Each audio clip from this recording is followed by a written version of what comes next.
What's going on, guys? Apathettic here with all your tips, recommendations, and everything in between. And in today's Destiny 2 video, we are covering the best PvP weapons that I cannot live without.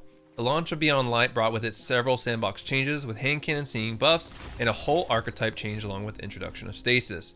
Now that it's been a couple of months and the meta has started to settle, I thought it important to cover the weapons you should be using when trying to be as competitive as possible in the Crucible. Now some of these weapons are similar from last season, while others are new additions that personally I didn't expect to rise in the meta. Whether you're a veteran player whose favorite weapons have been sunset, or a newer player wondering what are the best weapons you should spend your time grinding for, this video is for you. I'll cover each weapon I recommend, the unique traits that make these weapons great, and some alternative options for each weapon. Before that, I also have a Discord for people looking to team up, discuss builds, or ask questions, so consider joining the Discord using the link below if you're looking to connect with some like-minded Destiny players. With that, let's get into it. Starting with our first weapon of best PvP weapons in Beyond Light, and we have to start with No Time to Explain.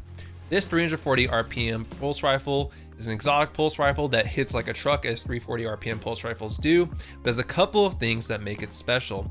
First is exotic perk Rewind Again, precision shots and shots against combatants, slowed or frozen by stasis will return to the magazine, but pairing that with Time Slip, at 10 stacks of Rewind Again, a small portal will open, shooting bullets from an alternate timeline version of this weapon. Precision hits extend the portal's duration. So Time Slip essentially helps us overcome the one downside of 340 RPM pulse rifles. Since you're getting that additional burst of damage, it helps overcome the idea that precision is super important on 340 RPMs. They can be less forgiving, because if you miss those shots, it's gonna be a little bit longer before you can hit that follow-up shot.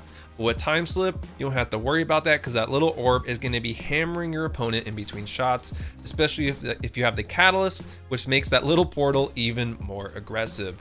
When you have this exotic perk procced, it is very hard to be challenged by your opponents, because you're just doing so much burst damage.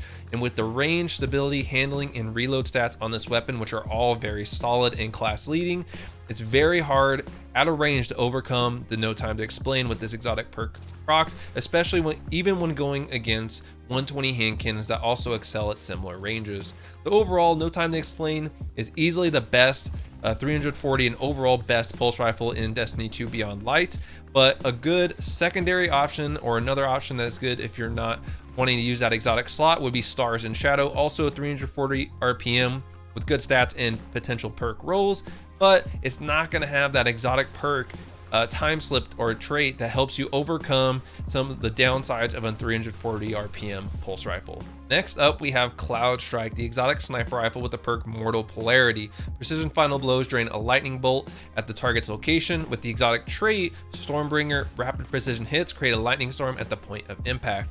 The Cloudstrike is a 140 RPM sniper rifle, which means you're not going to be able to necessarily double body a lot of enemies, and you're not going to be able to headshot enemies out of super. But for those two downsides, you do get the multi-kill potential of this weapon. So getting those headshots is going to create that lightning bolt where you're going to get tons of multi-kills, double kills, triple kills, quad kills, kills off of heavy.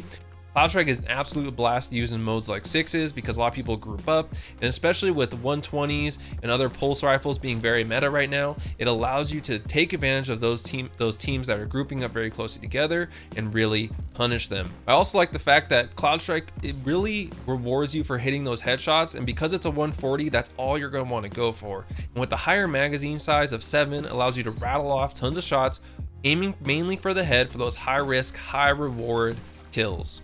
Now, another great option against Cloudstrike is, of course, the adored, the beloved replacement with perks like Killing Wind and Snapshot. It's an easy choice with a good combination of perks and just feels like a really snappy weapon overall. Personally, for me though, I really enjoyed the high risk, high reward of Cloudstrike and the ability to generate tons of multi-kills and really go on a nice spree with Cloudstrike. Overall, I choose Cloudstrike as the best PvP sniper in Destiny 2 Beyond Light. I know a lot of your sweatier players are going to enjoy the adored, but for me, the multi-kill potential of Cloudstrike is just too hard to look away from. Next up, we have everyone's favorite shotgun to hate, the Felwinter's Lie. Now, this shotgun is famous or infamous because of its inaccessibility due to you having to have played a certain season to get it, but it is incredibly also strong because of its combination of perks, with quick draw and opening shot, or the ability to flip the Vorpal weapon on some of those super rounds, and the fact that its intrinsic trait is shot package, so an aggressive frame shotgun modifier to have more uniform pellet spread. And so what makes Felwinter's Lie so strong is this combination of range and its consistency at those longer one-shot kill ranges. This is why so many people have been trying to get the Felwinter's Lie and asking when it's coming back. And overall, it is a very strong, very consistent shotgun, easily the best shotgun in the game. But a close second to this one is going to be Astral Horizon, and because it can roll with a similar combination of perks, it makes it a very close competition. And overall, I think if Astral Horizon was more accessible and we had better energy options, like better energy hand cannons that weren't sunset, you would see a lot more people using this weapon. By and large, Felwinter's Lie and Astral are very similar and very close in their one-shot kill range. But overall, Felwinter's is going to be a touch more consistent with a touch more range, and making it the best shotgun for Destiny 2 Beyond Light. The next weapon on the list of best weapons in Beyond Light PvP is going to be the Ace of Spades exotic hand cannon with the perk Memento Mori. Loading after kill, loads magazine with a few extra damage bullets, grants radar while aiming down sights. And so this weapon is a great combination of the dueling aspect of a 140 with the hard-hitting nature of a 120. Obviously, you have to proc Memento Mori first. Once you proc Memento Mori, this weapon absolutely hits like a truck and has very nice range as well. Another added benefit that a lot of people don't talk about though is the radar while aiming down sights. It just gives you another level of awareness when aiming down sights. It makes it a lot harder for enemies to sneak up on you or catch you slipping, because you're going to always have your radar when you're ADSing. The other thing that makes this weapon incredibly strong is when you pair Memento Mori with other damage boosting perks in the game, it allows you to 2-tap, which should normally only be done with a 120 RPM hand cannon, and you're doing it at the 140 RPM speed. So you're gonna be able to 2-tap enemies incredibly quickly and hit them very hard. Ace of Spades is also very good at flinching snipers. The one downside though is with Memento Mori, you have to keep your weapon out. If you switch to your shotgun or sniper rifle, just reload and make sure that special weapon is ready to go. You're going to lose that exotic perk, which to me is a huge downside on this weapon, and just can be very hard to manage not switching away and losing the perk. Overall, I'd say arguably Ace of Spades could be considered the best hand cannon or one of the best in the game. It's incredibly consistent, has great overall stats, and then with the combination of Memento Mori along with other damage dealing perks, it makes this weapon incredibly lethal. And for our best weapon in Destiny 2 PvP for Beyond Light, you're looking at the Sturm. And for the Sturm, it's not really about the weapon perks or even necessarily the exotic perk. It's about the overall stats and the recoil on this weapon. With the exotic catalyst, you see this huge boost to range and an even bigger boost to handling, making this weapon from a stat perspective far and away the best 120 hand cannon in the game. Combining that with the fact that it also has the highest magazine of any 120 in the game without sacrificing any other perks, it makes it incredibly consistent.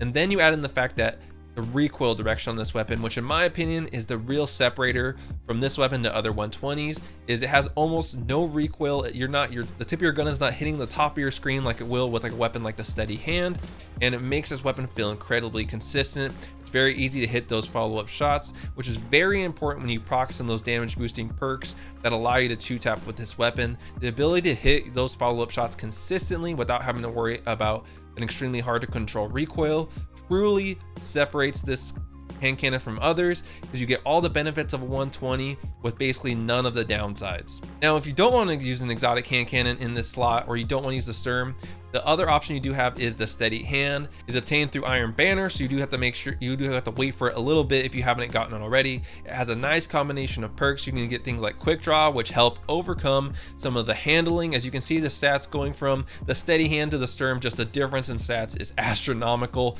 But if you're looking for another 120 that isn't an exotic hand cannon, the steady hand would be the next best thing. It has other perks that can make this weapon feel even more consistent. But remember, you're still gonna have to deal with that higher recoil and that lower magazine size.